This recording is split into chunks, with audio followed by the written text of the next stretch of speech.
panic button or courage switch? Which one do you press when life blindsides you? Could remembering Christ's victory flip your fear into fuel for faith right now?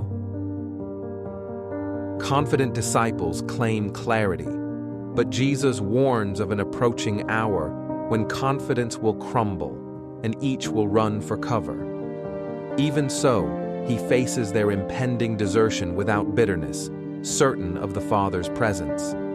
He speaks these things in advance so that, when chaos erupts, a deeper peace will surface.